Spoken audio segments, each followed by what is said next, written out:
Welcome to Acumen Analysis, the show where we discuss the economic, market and political decisions that are impacting you and your business. Welcome to Acumen Scotland. This is the third episode in the series, and we're in the backdrop here of the lovely Edinburgh Castle. Edinburgh, a city I studied at and started my corporate finance career at Ernst & Young Scotland. So delighted to be back here, and I'm joined by my colleague, Jack Borg-Delaney, who runs Acumen Scotland. Welcome, Jack. Stuart, great to be here. And I think we're going to talk about the hospitality sector today. It's a really big sector for Scotland in general. But we're going to try and focus it a little bit more on Edinburgh, where there's a large conurbation of people. So what's been going on in the hospitality sector from your perspective? So yes, the Scottish industry is the hospitality industry in Scotland is a really key sector and a high employer of people within the country. It's a key part of generating income and tax for the nation. What we're seeing is real pressure in the industry, particularly around national minimum wage increases, which are naturally putting more pressure on employers in the sector and making employment costs significantly higher than they perhaps have been historically. Coupled with employers' national insurance rises, this is putting great pressure on the sector as a whole.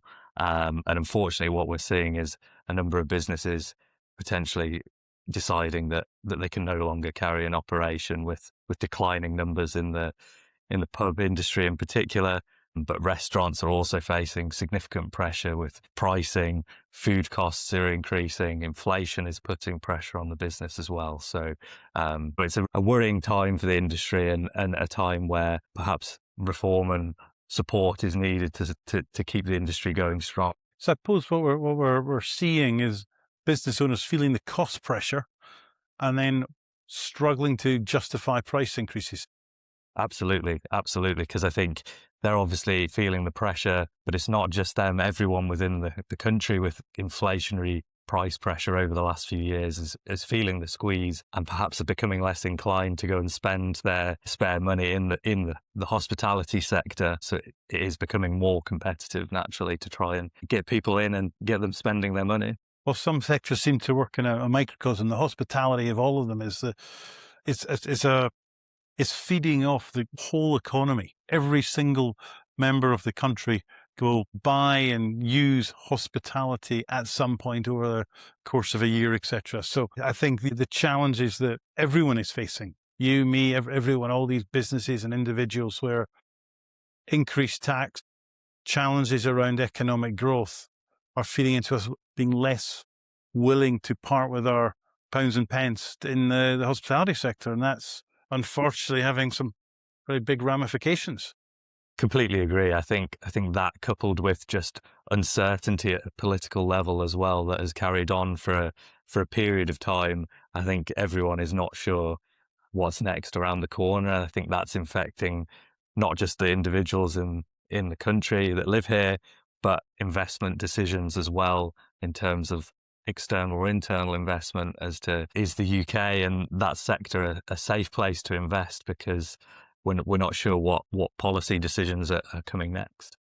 So if you were a hospitality owner, what would you be recommending to do? What would you advise them to do? I think it's a really key, critical time. And I think understanding what your cash flow looks like over the foreseeable future. Obviously, there is certain uncertainties around that. How do you gauge how much income you're going to bring in? But I think you need to be realistic with those cash flow forecasts and understand where potential pinch points might arise. And at that point, there is possibility to take actions that can help improve cash flow, whether that's looking at promotions to try and build income or looking at your cost base. Is there ways that you can provide the services at a cheaper cost? All of these factors can be then considered. But I think we see a lot of businesses where they don't perhaps have that structured cash flow view, and that is when the problems start to occur, because the bills come in and suddenly they realize we actually don't have the cash to pay this, or perhaps they've been slightly overly optimistic on what they're expecting the income to be, and that then can pose significant challenges for the business. To ones that, a business owner looking at his costs might choose to close on a Monday or Tuesday because it's less busy and just doesn't justify the staff cost for that and maybe the supply cost. But I suspect we're also, from what you're saying, looking at the supply chain and working out whether they can reduce that cost base, with which again will have reverberations around the rest of the industry and then there's the wider supply chain into the servicing hospitality sector. Yeah, absolutely. I think if you can look at those supply chain costs and perhaps it's, do I use a different supplier for certain products that get me a better deal?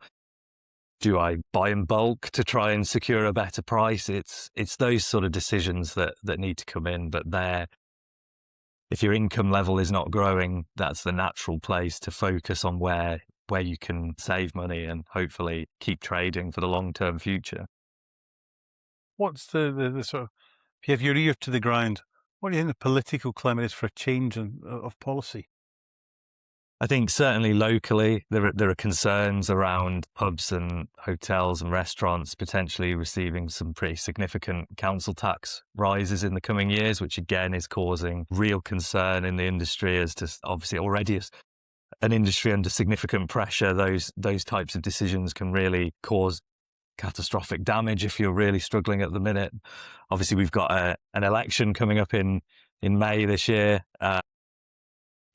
I think the budget that the Scottish government announced earlier this year was fairly safe, should we say, in terms of they never do anything too controversial in an election year.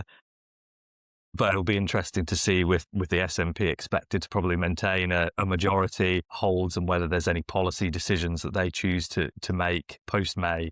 But I think for the next 5 months or so, there's not going to be significant policy changes that are going to impact that. But certainly national decisions outside of just Scotland around minimum wage, we've seen that go up again. So again, that's another area that is going to naturally put pressure on the industry when they employ a large number of students and younger people to support the industry.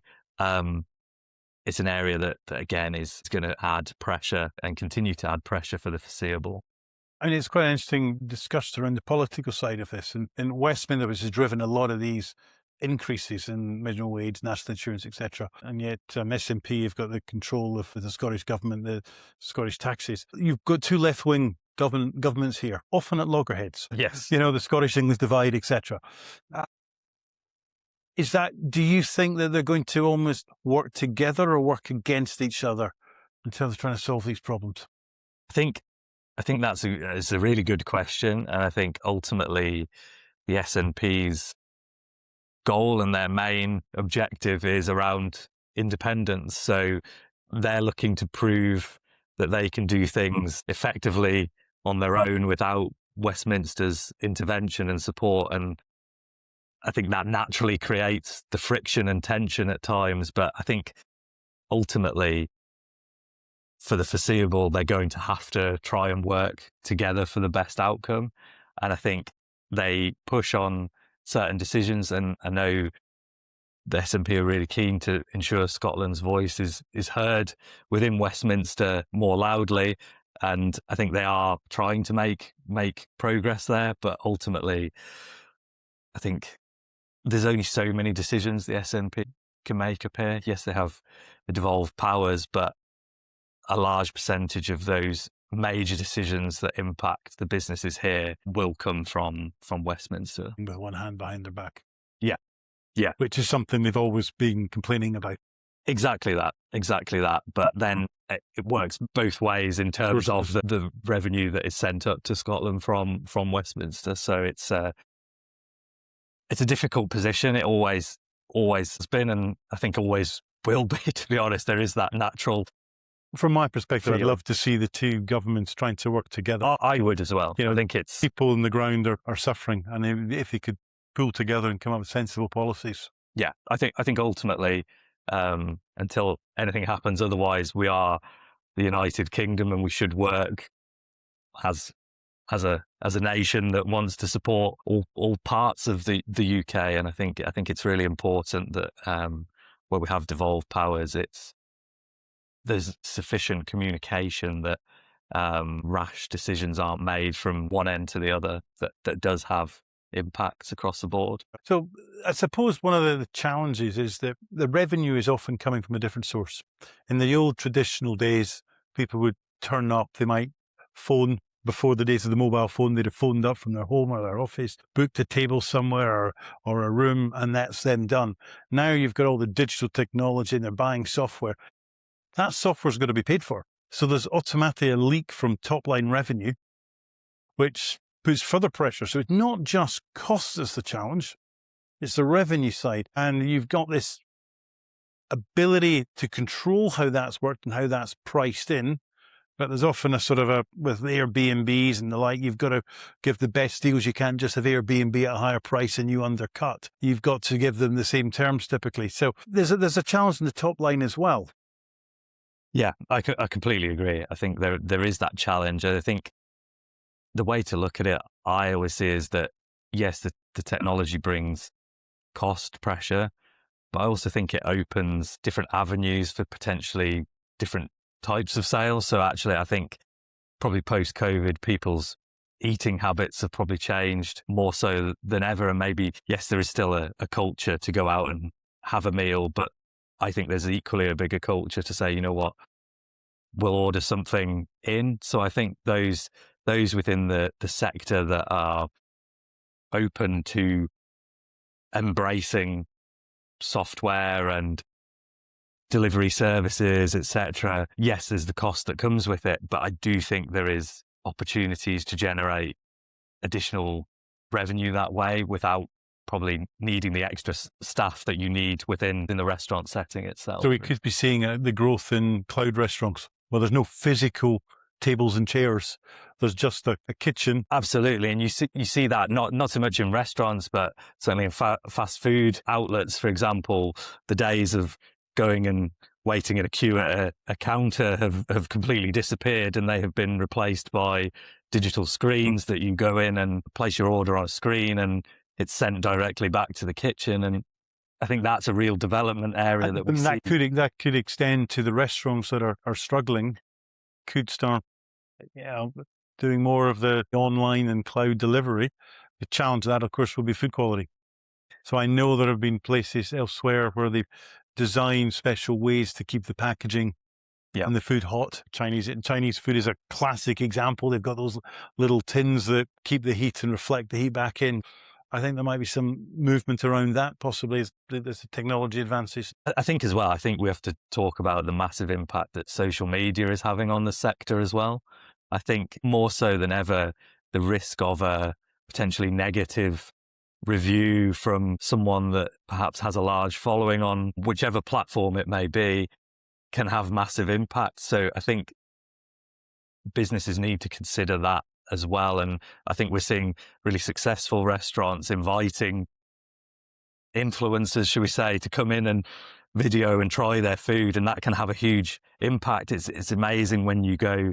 I've been on a few places where you've maybe gone on a city break and you've done a bit of research beforehand, and you look and you'll see reviews done of a certain restaurant. You think, oh, that looks really nice. And you end up trying to book there and you can't even book a table because they've been booked up for 2 weeks. And that for me shows the real impact that sort of marketing is having on the sector as a whole. And really those within the sector that aren't going down that route, I think, are the ones that are struggling more than perhaps the more innovative within the business models change from, if it's a restaurant, from someone who could provide great food and word of mouth got there, to one where it needs to be trendy, it needs to be popularized through social media. It's almost the theatre of it now as well. A lot of these things are, how does the food look? And the experience, I think, is what people are now looking for as well, more than just, does it taste really nice? It's that kind of change that we're seeing, and that is just the world that we see. Everyone sector, I think, is getting that hit.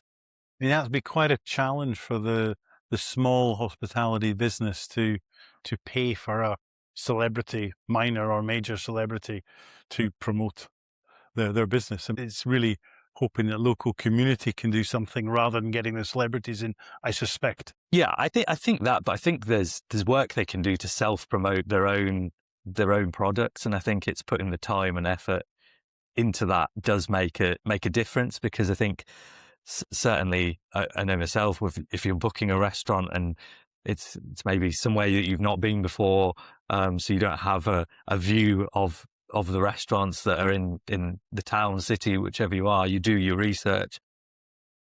It's amazing if a restaurant's got images and a clear menu and I can see what I can see. I just feel you're probably more likely to book a table there than I go to a restaurant, they haven't even got a web page, or their web page is out of date. I can't see what the menu is. There's no reviews. It's that sort of change. I think it's being trying to self-promote yourself as well, and being open with the products you've got and the ingredients you use, because I think, particularly looking from the health angle as well, people are more interested in that side of things as well as what are the key ingredients to it than perhaps we've ever been in our lifestyle. I think the sort of younger generation certainly are very health focused now, and actually they want to know what ingredients go into the products that I'm eating. So I think being clear and having that output, yes, it probably takes a little bit of investment and time, but I think that's an area where businesses like ourselves can help guide and consult with people to help suggest how you might improve the operations. Certainly know our hotel consulting team are always going on about what is the customer journey. Yeah. From the very first point, there's an inquiry. How does that flow through till they walk out the door and hopefully give you a 5-star review? That's it. And it's every single bit of service matters. Each one, is certainly in the hotel side, it's a more complicated business than just a restaurant, because you've got a restaurant that serves 3 meals a day, possibly open in between hours between those meals as well. And then there's the accommodation side and the spas and all these things. So much more complicated businesses. Each one has to be run well. Yeah. That doesn't mean each one's to be profitable, because one can be a loss leader to the other, but you've got to have that customer journey. So you don't burn losses in the things that are going to be important to the customer, where you've missed your value opportunity, and incur profits in the ones that nobody wants to buy. So you've got to get that right customer journey. Exactly. And what you want is, like you say, that to turn into recurring visits. So if someone's visiting Edinburgh, for example, they want to know that every time I visit Edinburgh, I stay at this hotel because I know it's really good and I have a great experience every time I stay there. Whereas if you have a negative experience, the likelihood is I'm not going to book that hotel again. That's the reality of it. If you know your customer, it's much easier to identify those value opportunities so that you can get that slightly higher margin. Absolutely. Absolutely. And I think, like you say, the key, I can't remember who said it, but a decision on whether you like something is usually made within the first 5 minutes of walking through the door. And that's how I think the brain works. And it takes a lot, if you've had that negative experience, for someone to change their mind, and because that's the bit that sticks with them.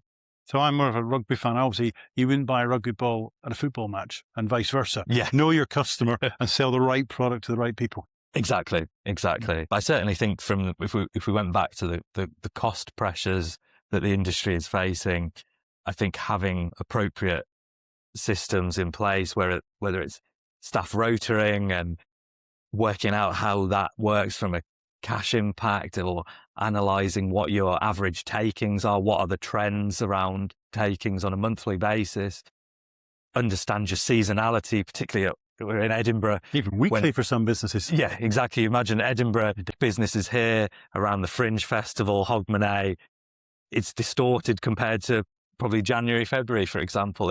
It's that understanding your location, your customers, peak times, and really maximising those peak times, but understanding that there might be negative cash impacts in those more challenging times. Do you think there's an opportunity for different businesses in the hospitality sector to collaborate? A bit like the hotel next to a golf course starts offering combined deals? I think so. I've seen it in a number of places. The golf course is a great example where I see it at quite a few, where they give out an external catering contract, for example, and they will run the external meals, and they're paying a rental for the restaurant space, but they're generating good income, but they know they're going to get good footfall because the golf course is extremely popular, and they get like pretty much, unless it's a horrible day, they know they've got a good footfall of people who are likely to come in after their round and order some food because they're hungry and they're not going to go somewhere else because they want to stay there and socialise. So there is great opportunities, I think, for businesses to collaborate, whether it's hotels and restaurants.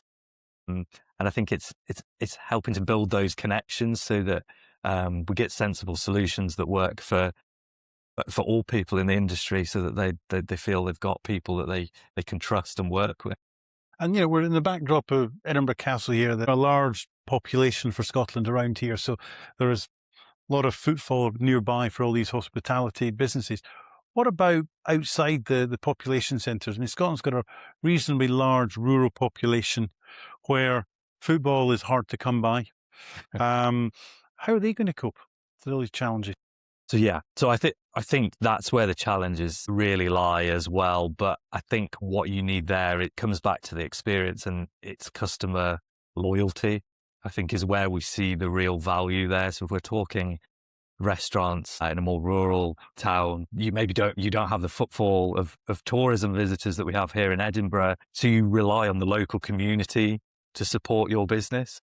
You need to ensure that experience is a positive one, and the quality of your produce is good, and the experience is strong. And you build that customer loyalty over time, so that the local people are maybe going once a month, whatever it may be. But that builds your steady income that you know you're going to get. And then it's about how do you attract more people from the local communities, and offering, I don't know whether it's a promotion or something to help build the business. Buy your meal on a Saturday and you get a discount on a Tuesday. Yeah, exactly. It's those more challenging days. I'd say it's the weekday specials is the challenging part of the market. I think it's the same with hotels, particularly in the rural areas where perhaps you haven't got so many business visitors. Obviously, Edinburgh is busy during the week as well, but maybe in a rural town where it's more weekend tourism for the hotels, how do you create promotions on a weekday? And like you say, is it you stay and you get a meal at the restaurant and it's all for a packaged price, which is exciting and gives challenges as well from a I'm probably looking a little bit simplistically, thinking you would cut the staff and the proprietor would do a bit more work, because the proprietor isn't necessarily caught by minimum wage and national insurance. But there is a limit to how far an individual is able to do hours. There's only 24 hours a day, 7 days a week. Exactly that. And I think the problem is for businesses is it's challenging. You don't want to cut a headcount because a lot of businesses have great loyalty to their staff and they want to make it work with them. So there are really tough decisions there to ensure that the business remains viable for the long term. If we take a totally different tack, the hospitality business is one that survives on its community. And if we're saying that it's troubled times for everyone, which is affecting the hospitality, is there anything the hospitality business can do to help the local communities? I think so. I think from that side, I think there's obviously a huge amount, but there is always waste products from restaurants, etc. Can we build relations with local charitable organisations to ensure that food is not just thrown away and is actually could be used for a good cause as well? And I think that side of things and showing that you are charitable and doing the right thing actually naturally will build customer loyalty as well, because people value that and see that it's much nicer to see your food spend being used for good use than seeing the government taking it from tax. It becomes effectively a discretionary good spend rather than taken from you by the government. So, I completely agree. Well, Jack, thank you very much for that. That was an interesting trip down hospitality in Scotland, and I think it's delightful to be back in Edinburgh. A city I've always loved. Fantastic. Thank you. Thank you very much.